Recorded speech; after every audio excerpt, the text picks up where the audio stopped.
Hello, welcome आपका next video. यह मैं हिंदी माध्यम के बच्चों के लिए बना रहा हूँ। इसके पहले मैं इम्यूनिटी जो वीडियो डाउनलोड किया था, अपलोड किया था आप लोगों के लिए, वह इंग्लिश माध्यम के बच्चों के लिए था।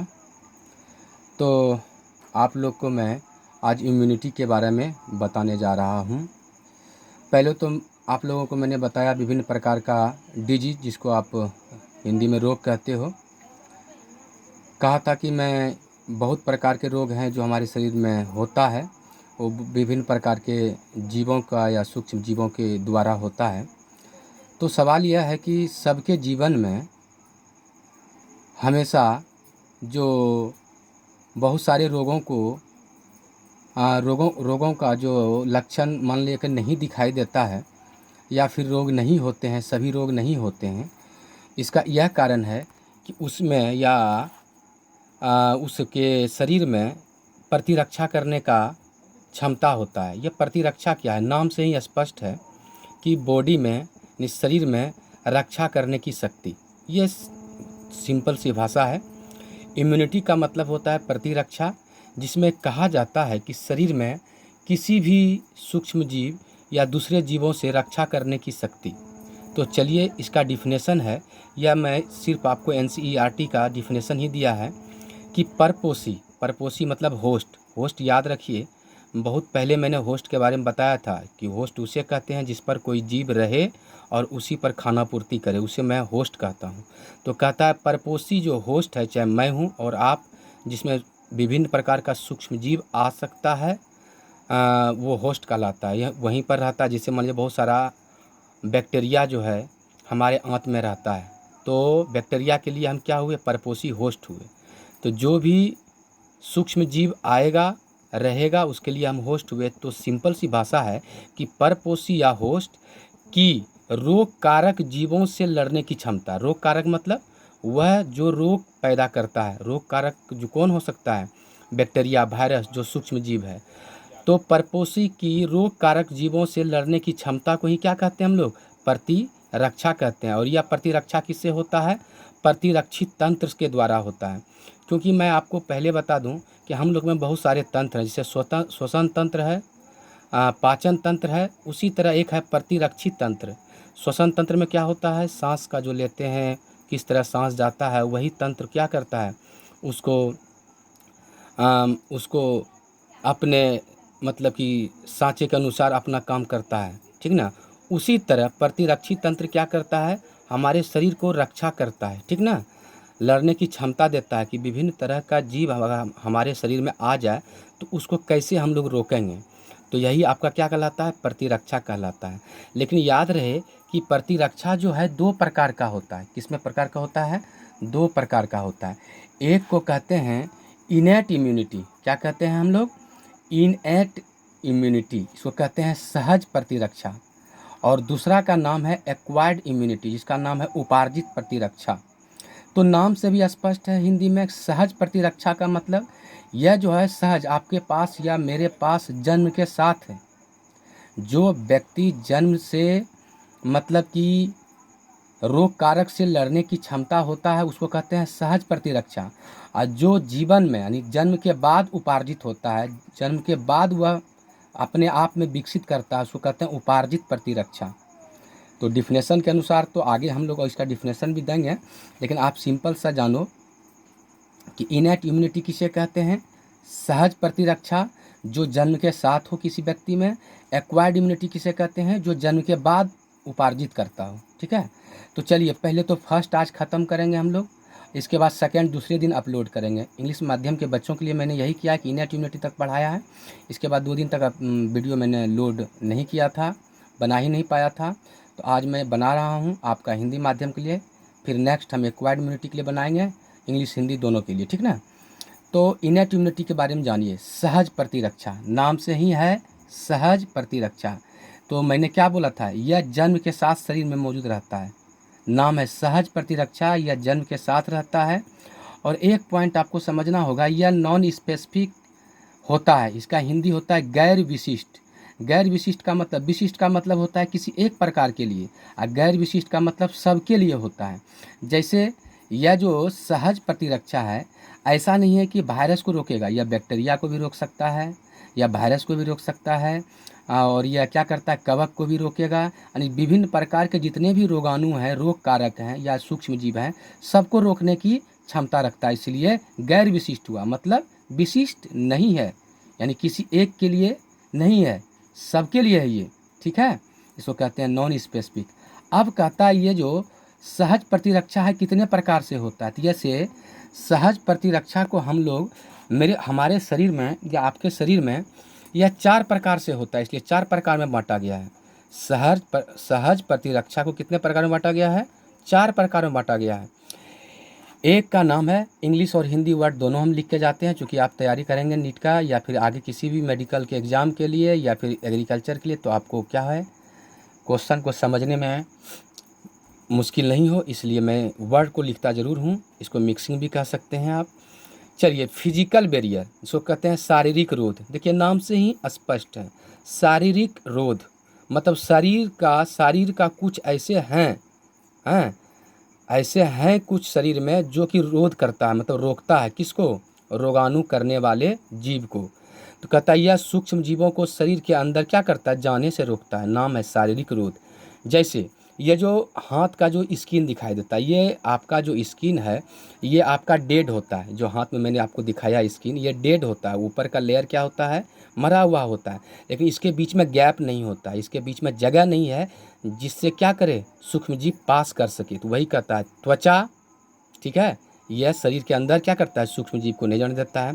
और यह ध्यान देने लायक यहाँ पे एक बात है, जैसे हम लोग को श्वसन तंत्र है, जठरांत्र, जठरांत्र जो होता है गैस्ट्रो इंटेस्टिनल, यानी कि पेट, जो माउथ से लेकर के पेट तक गया है एक नली, जो आप माउथ में के मुंह में खाना खाते हैं, तो यह नली का ऊपरी हिस्सा जनन मूत्र, जनन मतलब जन्म देने वाला, या मूत्र यानी जो पेशाब होता है उसके नली का, इसका पथ का यानी जठरांत्र हुआ या जनन मूत्र का पथ का ऊपर का हिस्सा जो होता है एपिथेलियम कहलाता है, जो श्लेष्मा से आलेप होता है। श्लेष्मा का मतलब होता है कि म्यूकस, चिपचिपा पदार्थ, जिसे आप माउथ में दोगे तो चिपचिपा पदार्थ को आप माउथ में दोगे, आप गाल चीक को छुओ माउथ के अंदर से, दांत के अंदर से, देखना चिपचिपा लगेगा आपको। तो यह सब क्या करता है, एक श्लेष्मा लेयर है, यह श्लेष्मा क्या है, एक झिल्ली है, जो क्या करता है कि किसी भी सूक्ष्म जीव को अंदर जाने नहीं देता। जैसे आपने खाना खाया, खाना में विभिन्न प्रकार का सूक्ष्म जीव जा सकता है, आपके पेट तक जाएगा, तो अगर अंदर में कोई लेयर नहीं रहेगा, कोई अस्तर नहीं रहेगा, तो वो क्या करेगा, शरीर के अंदर प्रवेश कर जाएगा। तो वही कहता है, चाहे जनन मूत्र हो, पेशाब करने का मार्ग, जठरांत्र हो, जो माउथ से लेकर के आपका पेट तक जाता है, मुंह से लेकर के आंत तक, वह सबका जो ऊपरी हिस्सा होता है एपिथेलियम कहलाता है, जो चिपचिपा पदार्थ से कोटिंग होता है श्लेष्मा से, यह भी क्या करता है कि किसी भी सूक्ष्म जीव को अंदर प्रवेश नहीं करने देता है। तो यह शारीरिक है, शरीर में मौजूद है, ठीक ना। तो एक प्रकार का आपने देखा, किसका, सहज प्रतिरक्षा का एक प्रकार आपने देखा, शारीरिक रोध, ठीक है। अब आओ, क्योंकि 4 प्रकार में बांटे हैं तो सभी को पढ़ना पड़ेगा, तो अब आप आइए यहाँ पर, एक है, मैं फोकस कर दूँ थोड़ा ताकि लिखने में आपको परेशानी ना हो, क्लियर हो जाए, ठीक है। चलिए, फिजियोलॉजिकल बैरियर, क्या नाम है, फिजियोलॉजिकल बैरियर। फिजियोलॉजिकल बैरियर का हिंदी होता है कारकीय रोध।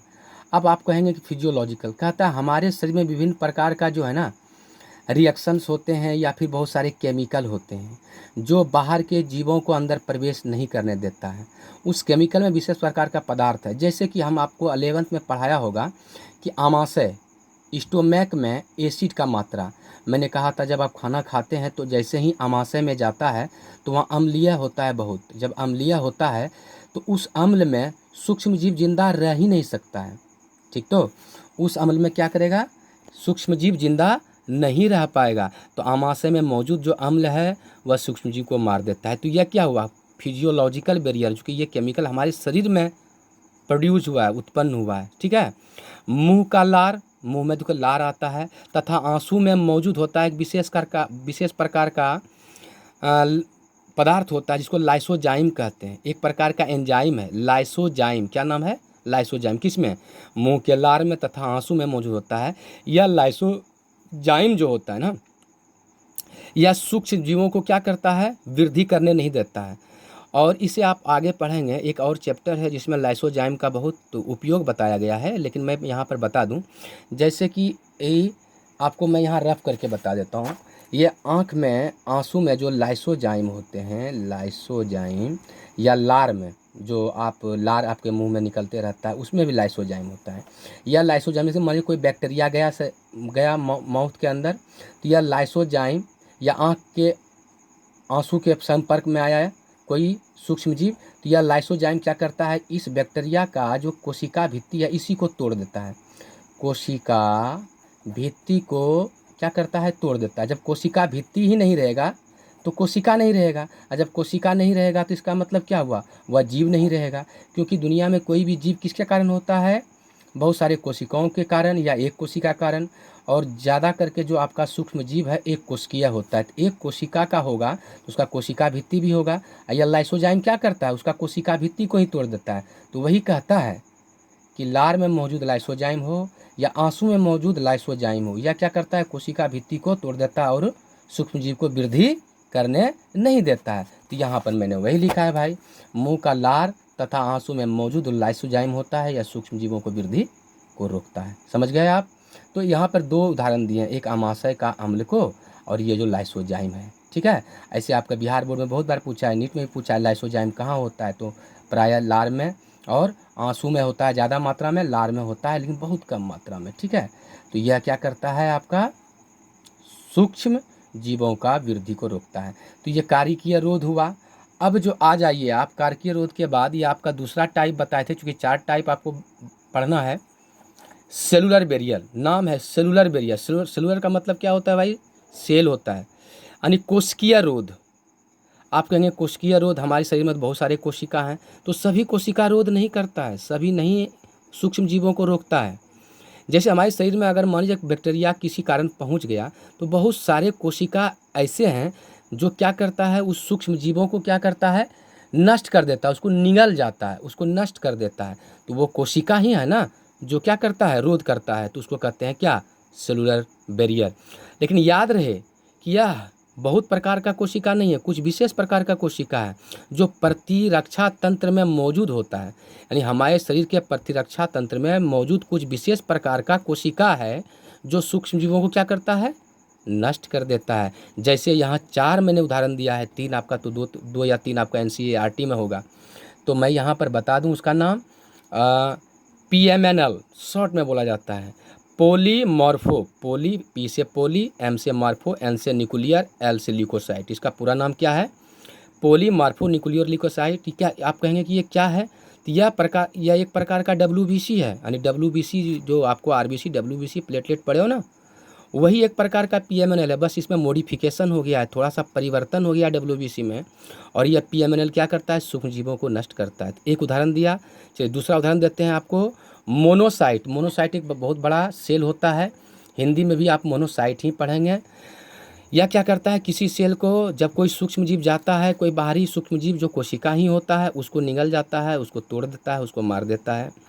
फिर आप तीसरा एग्जाम्पल ले लीजिए इसमें, NK सेल। NK का पूरा नाम होता है नेचुरल किलर सेल्स। क्या नाम मैंने बोला? Natural killer cells.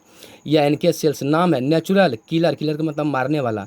कुछ ऐसे सेल्स हैं जो हमारे प्रतिरक्षा तंत्र में बाहर से आए सूक्ष्म जीव को क्या करता है? नेचुरली, प्राकृतिक रूप से उसको मार देता है। कहता है तुम हमारे शरीर का नहीं हो, इसलिए तुम्हें मैं नष्ट करूँगा। और अगर इससे भी बच जाए तो बहुत सारे एक कोशिका है जिसका नाम है मैक्रोफेज। मैक्रो का मतलब होता है बायोलॉजी में बड़ा, फेज का मतलब निगलने वाला, यानी भक्षण करने वाला, इसीलिए इसका हिंदी में नाम पड़ा भक्षकाणु। क्या नाम पड़ा? भक्षकाणु। यह क्या करता है? कोई अगर मान लीजिए बैक्टीरिया चला जाए या कोई कवक चला जाए या फिर कोई वायरस चला जाए तो उसको निगल जाता है और निगल के इसको नष्ट करता है। तो ये जितने प्रकार का यहाँ पर मैंने बताया ये कोशिका है, सेलुलर है, इसलिए कौन अवरोध किया? ये सेलुलर बैरियर, कोशिकीय रोध है ये। ठीक ना? अब अगर इससे भी बच जाए कोई सूक्ष्म जीव तो और एक बैरियर है जिसका नाम है साइटोकाइनिन बैरियर, लेकिन ये सबके लिए नहीं होता, ये वायरस के लिए होता है। तो आप कहेंगे साइटोकाइन क्या है, तो साइटोकाइन क्या होता है, एक प्रकार का रसायन होता है, केमिकल होता है, जो हमारे शरीर में क्या होता है, उत्पन्न होता है। कैसे, तो जानिए कि जब शरीर के या कोशिका वायरस से संक्रमित होता है, हमारे शरीर या आपके शरीर का कोशिका वायरस से संक्रमित होता है, तब इंटरफेरॉन नामक प्रोटीन का स्रवण करता है। कोई कोशिका, जैसे कि हमारे शरीर में कोई भी कोशिका, जैसे अभी आप बोलते हो ना कोरोना, कोरोना एक वायरस है। जैसे ही वायरस से, ठीक है, वायरस से, कोरोना या किसी वायरस से जैसे यह संक्रमण हुआ तो यह विशेष प्रकार का रसायन उत्पन्न करता है, ठीक है। यह भी संक्रमण हुआ वायरस से, यह भी कोशिका, बहुत सारे कोशिका हैं शरीर में, सब कोशिका हैं। जैसे ही हुआ तो यह श्रवण करेगा, क्या श्रवण करेगा, क्या उत्पन्न करेगा, एक प्रकार का केमिकल जिसका नाम है इंटरफेरॉन। यह क्या इंटरफेरॉन कहलाता है, साइटोकाइन। क्या कहलाता है, ये साइटोकाइन। यह श्रवण करके ये जो संक्रमण नहीं हुआ है उस कोशिका के पास पहुंचता है ये, और कहता है हम तो, या बगल वाले सेल क्या हुआ है, वायरस से संक्रमित हो चुका है, अगर तुम्हें बचना है तो बच जाओ, यानी डिफेंस कर लो, यानी बच जाओ। तो यह एक प्रकार का इंटरफेरॉन क्या, एक प्रकार का प्रोटीन है जो क्या कहलाता है, साइटोकाइन, यानी केमिकल। क्या कहलाता है, साइटोकाइन। बहुत सारे हमारे शरीर में प्रतिरक्षी तंत्र में बहुत सारे कोशिका हैं जो वायरस से इन्फेक्शन के बाद या फिर किसी अन्य चीज़ से संक्रमण करने के बाद विशेष प्रकार का केमिकल उत्पन्न करता है, इसको कहते हैं साइटोकाइन। उसी साइटोकाइन के अंदर कौन आता है, इंटरफेरॉन। तो यहाँ पर फिर समझिए, जैसे बहुत सारे सेल हैं, यहाँ पर देखिए बहुत सारा सेल हैं, वायरस से संक्रमण हुआ तो कुछ जो वायरस से संक्रमण हुआ वही उत्पन्न करेगा क्या, इंटरफेरॉन। और जो संक्रमण नहीं हुआ उसके पास यह इंटरफेरॉन पहुंचकर कहेगा कि मैं तो संक्रमित हो चुका हूं बगल वाला, अगर तुम्हें बचना है तो बच जाओ। तो यह एक प्रकार का क्या हुआ, केमिकल डिफेंस हुआ, जिसको कहते हैं साइटोकाइन डिफेंस। क्या बोलते हैं, साइटोकाइन डिफेंस। चलिए आइए यहाँ पर फिर से आप समझिए। हाँ, क्या साइटोकाइन रोध, जब शरीर का कोशिका वायरस या विषाणु से संक्रमित होता है तब क्या है, यह उत्पन्न करता है, यह इंटरफेरॉन नामक प्रोटीन का स्रवण करता है, तथा असंक्रमित कोशिका जो संक्रमित नहीं हुआ है को वायरस से संक्रमित होने से क्या करता है, बचाता है, जो मैंने आपको रफ में बताया। तो आज मैं जितना भी बताया आपको, यह किसके बारे में था, यह था सहज प्रतिरक्षा के बारे में, ठीक ना। यानी कि जो जन्म के साथ होता है, ये 4 प्रकार में बांटा गया है। देख लें आपको, एक मैंने यहाँ बताया डी, यहाँ पर मैंने बताया सी, यहाँ बताया बी, और यहाँ पर बताया ए, यानी 4 प्रकार में बताया। और यहाँ पर मैंने बोला था प्रतिरक्षा कितने प्रकार का, 2 प्रकार का। और मैंने आज किसको पढ़ाया, सहज प्रतिरक्षा को। इसमें तो कोई दिक्कत नहीं होना चाहिए, क्योंकि मैंने नोट्स बना करके एक एक करके आपको डील किया है। हो सकता है आवाज़ में भारीपन हो, थोड़ा सा जुकाम है, और फिर भी अगर आपको समझ में नहीं आया हो तो ज़रूर एक बार नोट ज़रूर करेंगे, क्योंकि नोट आपके लिए मैंने बनाया है। मेरे पास अवेलेबल जो भी चीज़ था, बस पेन, कॉपी और मोबाइल, और कुछ है भी नहीं, फिर भी मैंने आपके लिए बनाया। और कोई दिक्कत नहीं होगा, आप नीट का तैयारी करो या फिर बिहार बोर्ड का, कोई दिक्कत नहीं होगा तो फिर आप ज़रूर संपर्क करेंगे। आज मैंने आपको इसके बारे में बताया। कल या नेक्स्ट वीडियो जो मैं डालूँगा तो सहज जो मैंने प्रतिरक्षा बताया था, नहीं, वो एक्वायर्ड बताएंगे। किसको बताएंगे, एक्वायर्ड को। तो आप एक्वायर्ड को, इसको नोट कर लेंगे। आपको मैं फोकस कर देता हूँ वीडियो को, जिसको नोट करने में दिक्कत हो वो क्या करें, पॉज कर दें, यानी वीडियो को रोक दें, आपको स्पष्ट दिखाई देगा, चूँकि मैं फोकस कर दे रहा हूँ। और तब तक आप इसे पढ़ेंगे, और कोई दिक्कत होंगे कमेंट करेंगे आप, और पूछेंगे। आप मोबाइल नंबर आप लोग के पास होगा, इसके लिए फिर आपको नेक्स्ट वीडियो तैयार करेंगे इसी प्रतिरक्षा तंत्र के लिए, प्रतिरक्षा के लिए। तब तक के लिए धन्यवाद। आप स्वस्थ रहें, अच्छा से पढ़ें लिखें। Okay, thank you.